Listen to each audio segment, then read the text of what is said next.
आता फक्त ओबीसीच्या जागावर उभं राहणार नाही, तर ओबीसी सगळ्या ठिकाणावर ओबीसीचे उमेदवार उभे करणार आणि ओबीसीला मतदान करायला सांगेल, प्रसंगी ओबीसी SC ST ला मतदान करायला सांगेल. पण आमचं आरक्षण गेलंय ही भावना आम्ही ओबीसीच्या शेवटातल्या शेवटच्या घटकापर्यंत आम्ही पोहोचवणार. एकीकडे DNA असणार आहे, म्हणजे आम्ही ओबीसीच्या हक्कासाठी आहोत असं प्रकारचं दर्शवतात. त्यांना सबक शिकवायचं आहे, त्यांना धक्का न लावता, ज्यांचा DNA ओबीसी आहे त्यांना धक्का न लावता ओबीसी मतदान करेल. आता isakal.com आहे देशातील नंबर 1 ची मराठी न्यूज वेबसाईट. प्रत्येक अपडेटसाठी isakal.com ला नक्की भेट द्या. 2 सप्टेंबरचा जो कायदा आहे तो तुम्ही काळा 2 सप्टेंबरचा कायदा हा काळा कायदा म्हणून आम्ही डिक्लेअर केलेला आहे, त्याला फाडलेला आहे, त्याचं दहन केलेलं आहे आणि ओबीसींना आम्ही त्या JRच्या त्या गव्हर्नमेंट रिझोल्युशनच्या विरोधामध्ये जागं करतो आहोत की त्या गव्हर्नमेंट रिझोल्युशनद्वारे या महाराष्ट्रामधल्या ओबीसींचे हक्क, अधिकार आणि आरक्षण पंचायत राजमधलं संपलेलं आहे. जरांगे म्हणतात की ओबीसी म्हणजे मराठा समाजाला विरोध करणाऱ्यांना पाडलं पाहिजे अशी भूमिका आहे. जरांगेला पाठिंबा देणाऱ्या माणसांना आम्ही पाडणार. जरांगे 10% भाषा बोलतोय, आम्ही 50-60% भाषा बोलतोय. त्यामुळे कोण कुणाला पाडल, कारण इथं हेड काउंटला आणि इतर लोकसंख्येला मतदानाच्या पेटीमधनं बॅलेटला किंमत आहे. त्यामुळे इथल्या आमदारांनी, खासदारांनी, जरांगेला पाठिंबा देणाऱ्यांनी हे ध्यानात ठेवावं की ओबीसींच्या मताचा अधिकार अजून शाबूत आहे. जोपर्यंत संविधान आहे तोपर्यंत आम्ही जरांगेसारख्या माणसांना, हा ठीक आहे ते संघटित आहेत, आम्ही असंघटित आहोत, हे आव्हान आमच्या समोर आहे.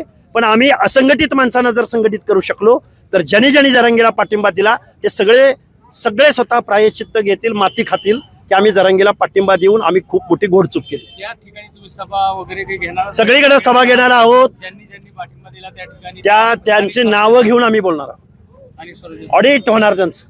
मग ते शरद पवार असोत की टोपे असोत की अजून कोण असो, ते भाजपामधले असोत की शिवसेनेमधले असोत की काँग्रेसमधले असोत की राष्ट्रवादीमधले.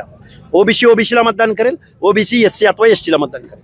सध्या स्थानिक स्वराज्य संस्थेच्या निवडणुकीचं बिगुल वाजलेलं आहे आणि नवीन ओबीसीमुळे कुठेतरी जुन्या ओबीसीवर अन्याय त्यांच्या स्पर्धेमध्ये मूळ सामाजिक न्यायाच्या प्रत्यक्षमध्ये असलेला ओबीसी टिकू शकत नाही. अरे राज्यकर्त्या, आमदाराच्या, खासदाराच्या चेल्याच्या विरोधामध्ये गावातला सुतार, लोहार, कुंभार, परीट, बेरड, बेडर, रामोशी, मेंढपाळ, वंजारा, बंजारी हे कसे टिकतील आणि तिकीट तरी कोण देतील? आणि भले तिकीट जरी दिले, मूळ ओबीसीला आम्ही तिकीट देतोय, पण त्याचा पराभूत करण्याचा प्लॅन इथले लोक करतील आणि ओबीसींचं प्रतिनिधित्व पंचायत राजमधनं आज संपलेलं असेल आणि उद्या विधानसभा लोकसभेमधलं पूर्णतः संपलेलं असेल. अगदी 2-3 दिवसापूर्वी जरांगे पाटलाला एकच सांगणं आहे, 94चा JR तू जर रद्द करायला गेला तर त्याचा परिणाम देशभरामधल्या ओबीसीवर होतो आणि देशभरामध्ये मग जरांगेची जात 2% जास्त लोकसंख्या त्यांची नाही. देशभरातला ओबीसी जर एकदा पेटून उठला तर जरांगे नावाचं फाळकूट दादा गाव गल्लीतला त्याचं काय होईल याची कल्पना तुम्ही करा. धनंजय मुंडे यांनी इशारा दिलाय की आम्हाला 2%तून बाहेर काढण्याची भाषा करण्याला आम्ही म्हणजे टक्क्यात सुद्धा ठेवणार नाही असं. टक्क्यात सोडा हो, काय विषय काय आहे की जे 94च्या मंडल आयोगाच्या JRला जो चॅलेंज करायचं म्हणतोय त्या जरांगेची देशभराच्या लोकसंख्येमध्ये किती संख्या आहे? पण एक होईल नक्की, जरांगे आमचं आरक्षण काढून घेतील किंवा आमच्या आरक्षणात त्यांनी धुडगूस घातलाय. पण आम्ही मात्र आमदारकीचं आणि खासदारकीचं सगळं आरक्षण म्हणजे सगळे जागा आम्ही पाडू आणि ओबीसीच्या माणसांना निवडून द्यायचा प्रयत्न इथून पुढच्या कालावधीमध्ये आम्ही निश्चित करू. पण ते म्हणतात की आरक्षण आरोप केला की अजितदादांचे दारूचे कारखाने किती अजितदादांचे आहेत, विखे पाटलांचे आहेत, हर्षवर्धन पाटलांचे आहेत, पवारांचे आहेत, किती लोकांचे सांगू ज्यांना रिपीट अगेन अँड अगेन आमदार खासदार मंत्री, आमदार खासदार मंत्री, महसूल मंत्री, गृहमंत्री, कृषी मंत्री केलं. त्या माणसांनी दारूचे कारखाने चालवले. समतेचं तत्व महाराष्ट्राचं, पुढे शाहू आंबेडकरांचा सामाजिक न्याय या कारखानदारांच्या वायनरीमध्ये त्याचं गाळप करून टाकलं या लोकांनी आमच्या हक्क अधिकारांचं. आम्हा एका माणसानं जर सामाजिक न्यायाची भाषा बोलली तर त्याला कारखान्याच्या धुराड्यामध्ये घालण्याचं काम इथल्या कारखानदारांनी केलंय. कुठला सामाजिक न्याय, कुठलं आरक्षण, कुठला विजयंती, कुठलं पाल, उचल पाल पुढच्या गावाला चाल, कुठल्या भटक्याला घर तर मिळालंय का? त्यामुळं ही तात्विक लढाई, ही खूप मोठी क्रांतीची लढाई. कारखानदारांच्या दरोडेखोरांच्या टोळीला आम्ही इथून पुढच्या कालावधीमध्ये धडा शिकवू.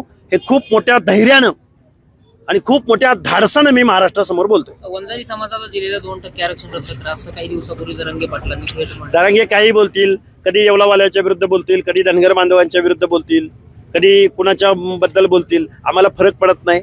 आम्ही मंडल आयोगाच्या समर्थनार्थ, आरक्षणाच्या समर्थनार्थ, आरक्षण वाचवण्यासाठी रस्त्यावरचा खूप मोठा लढा या महाराष्ट्रात उभा करू. 17 तारखेला बीडमध्ये ओबीसीचा मेळावा होतोय आणि त्याला आतापासूनच विरोध होताना पाहायला मिळतो. कोण विरोध करतोय? मराठा समाज. देशात लोकशाही आहे का हुकुमशाही आहे? अजून कुठला माईचा लाल?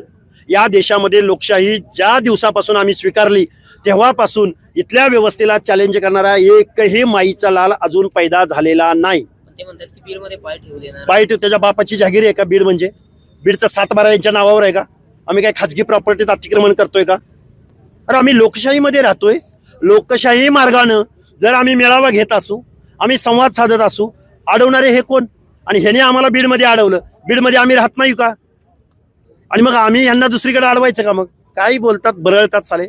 अगदी 2-3 दिवसाखाली जरांगे पाटलांची भेट घेतली विखे पाटलांनी आणि त्यावेळेस विखे पाटील असं म्हणाले की भुजबळांनी आता GR चा विरोध करणं सोडून द्यावा. नाही, विखेंची भाषा शिकायला, जरांगेंची भाषा शिकायला विखे पाटील आले होते. कारण ग्रामीण अस्सल ठेवणीतल्या गावरान भाषेमधल्या कमरेखालचे शब्दप्रयोग, विखे पाटील सोन्याचा चमचा घेऊन जन्माला आलेला कारखानदाराचा सुपुत्र, ज्याच्या घरामध्ये सत्ता लक्ष्मी पाणी भरते, त्याला काय माहिती शिव्या बिव्या गावरान? त्या शिव्या शिकायला, त्या शिव्यांचा अर्थ समजून घ्यायला विखे पाटील. कारण आता विखेंच्या तोंडामध्ये जरांगेची भाषा. पण ते म्हणतात की GR चा विरोध करणं भुजबळांनी सोडून द्यावा. मग काय करावं? गुलामी स्वीकारावी विखे पाटलांची. विखे पाटलांची गुलामी स्वीकारावी का आम्ही? काय बोलते? चर्चा झाली. 1.25 तासामध्ये ते म्हणी, वाक्प्रचार, शिव्या याचं ते ट्रेनिंग घेत होते विखे पाटील. आणि विखे पाटलांना शिव्या वगैरे कसा येणार बिचारायला? त्यामुळं जरांगे पाटलांचं ट्रेनिंग घेतील. कारण आता बघा, प्रत्येक विखे पाटलाचं वक्तव्य मराठा समाजाने विरोध केला का? मग ओबीसीने कधी मराठा समाजाला विरोध केला? आता तरी केलाय का? SCBCचं 10% आरक्षण दिलंय, EWS दिले, आम्ही विरोध केलाय का? पण सामाजिक मागासांच्या आरक्षणामध्ये जर राज्यकर्ती जमात आली तर या बलुत्या आलुत्यांचं भटक्यांच्या स्पर्धेमध्ये ते टिकू शकत नाहीत. हे सामाजिक न्यायाचे तत्व नाही का? विखेंना काय इथले भटके, ओबीसी, माळी, धनगर, वंजारी, बंजारा मतदान करत नाहीत का या विखेंना? मला वाटते विखे इनमिन 3 अगोदर असायचे, आता विखे राजकारणात उरणार नाहीत. विखे आता सार्वजनिक निवडणुकांमध्ये पराभूत झालेले असतील, हे मी आज बॉन्ड पेपरवर लिहून देतो. काय काय बंद दाराड शिकावे लागतात ना. शिव्यांचा अर्थ शिकायला त्यांना अंतर्वली सराटीला आता कोणी येत नाहीत विखेशिवाय. विखे एक, मला वाटतं 3 माणसं होती माझ्या माहितीप्रमाणे. 3 माणसांनी जरांगेकडे शिकवणी लावली विखे पाटलांनी आणि त्या शिकवणीद्वारे इथून पुढच्या कालावधीमध्ये आता विखे पाटील जरांगेच्या भाषेत बोलतील. याला प्रमुख जबाबदार कोण आहे काय? याला प्रमुख जबाबदार जेवढे आमदार आहेत, जेवढे खासदार आहेत, जेवढे मंत्री आहेत, जेवढे पक्ष आहेत, जेवढे जरांगेंना पाठिंबा देत आहेत, ते सगळे जबाबदार आहेत. ओबीसीच्या बाजूने कोणीही नाही. अगदी न्याय व्यवस्था सुद्धा आमच्याकडं सवतीचं लेकरू म्हणून बघते की काय, अशी आम्हाला दाट शक्यता वाटायला लागली. कारण येऊ घातलेल्या महिन्यात 1.5 महिन्यात पंचायत राजच्या निवडणूक आहेत, direct effect on OBC social justice. पण त्याच्याकडे सुद्धा आमची न्याय व्यवस्था सुद्धा त्याच्याकडं दुजाभाव करायला लागले. कारण आमचं हिअरिंगच होत नाही, फेटाळूनच लावलं जातंय. मग महाराष्ट्र शासनाला ॲफिडेव्हिट द्या म्हणतंय, द्यावं ना ॲफिडेव्हिट महाराष्ट्र शासनानं. त्यामुळे न्याय व्यवस्था सुद्धा आम्हाला सवतीच्या लेकराप्रमाणे बघायला लागली की अशी आम्हाला शंका यायला लागली. सन्माननीय न्याय व्यवस्थेचा आदर राखून देश विदेशातील प्रत्येक घडामोडींचे लाईव्ह अपडेट मिळवण्यासाठी आता साम टीव्हीच्या सर्व सोशल मीडिया प्लॅटफॉर्मला लाईक, फॉलो आणि सबस्क्राईब करा. तसंच सर्व नोटिफिकेशनसाठी बेल आयकॉन प्रेस करायला विसरू नका.